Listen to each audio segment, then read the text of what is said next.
Assalamu alaikum, I'm Aisha and you're watching Samaa News. Here are today's headlines.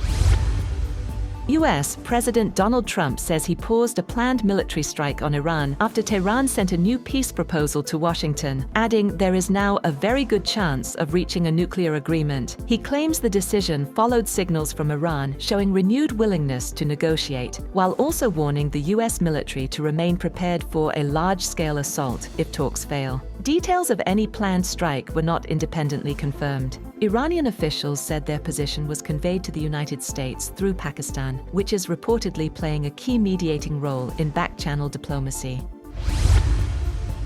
Iran's army has warned it will open new fronts against the United States if attacks resume, after President Donald Trump said he had paused further military action in hopes of reaching a deal with Tehran. Iranian military spokesman Mohammad Akraminia said any fresh aggression would be met with new equipment and new methods.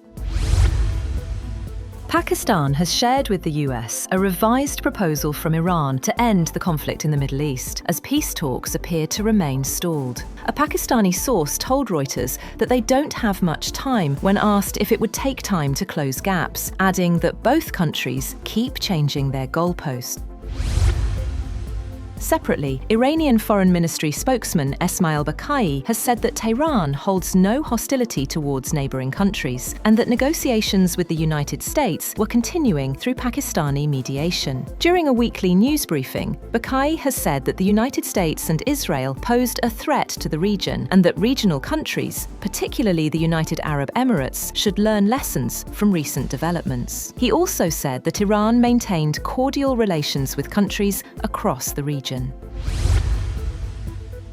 US Treasury Secretary Scott Bessent has called on allies to intensify action against Iran's financing networks, urging Europe, Asia and Middle Eastern partners to target Tehran's banks, shell companies and shadow financial systems. He also said Washington would modernize its sanctions lists to improve enforcement. The statement comes as the Trump administration imposes new sanctions on an Iranian currency exchange house and a network of front companies accused of helping Tehran evade restrictions. The US Treasury also blocked 19 vessels linked to Iranian petroleum shipments as Washington maintained pressure on Iran. Iran has announced the creation of a new authority to manage the Strait of Hormuz, while the Revolutionary Guard said all fiber optic cables passing through the waterway would now require Iranian permits and supervision. Officials have warned that disruptions could impact global financial and energy systems. 5 people were killed in a shooting at the Islamic Center of San Diego, ICSD, a mosque and school complex in California, in an attack authorities are treating as a suspected hate crime. San Diego police said the 2 suspected gunmen, believed to be aged 17 and 19, are also dead after apparently dying from self-inflicted gunshot wounds. A security guard was among the victims and was credited with helping limit the scale of the attack. Officials confirmed that children present at the school inside the complex were not physically harmed. Investigators said the motive is still being examined, but the case is being treated as a hate crime due to the location.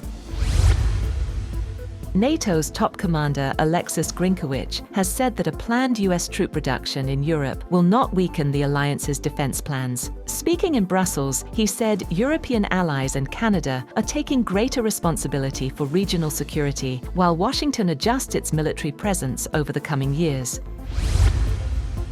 Russian President Vladimir Putin has described Russia's growing relationship with China as a stabilizing force in global affairs ahead of his upcoming talks with President Xi Jinping. He said the 2 countries are not aligned against any third party, but are instead working for peace and universal prosperity through cooperation in platforms such as the UN, BRICS, and the Shanghai Cooperation Organization. Putin added that Russia and China now enjoy an unprecedented level of ties across political, economic, defense, and cultural sectors, with both sides supporting each other on key sovereignty-related issues.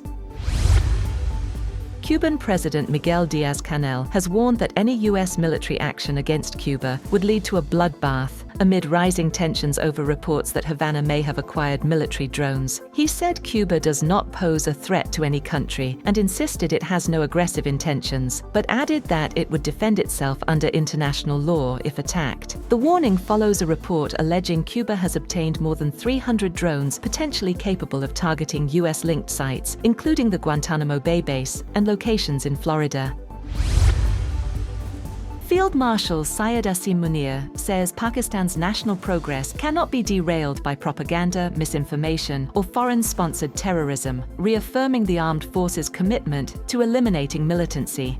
According to ISPR, he made the remarks during a visit to Quetta Garrison, where he addressed officers and faculty at the Command and Staff College and reviewed training standards. He stressed the need to adapt to modern warfare and emerging technologies, urging officers to enhance their skills to meet evolving security challenges. Munir reiterated that Pakistan's counter-terrorism efforts will continue with full public support, calling national unity a key strength.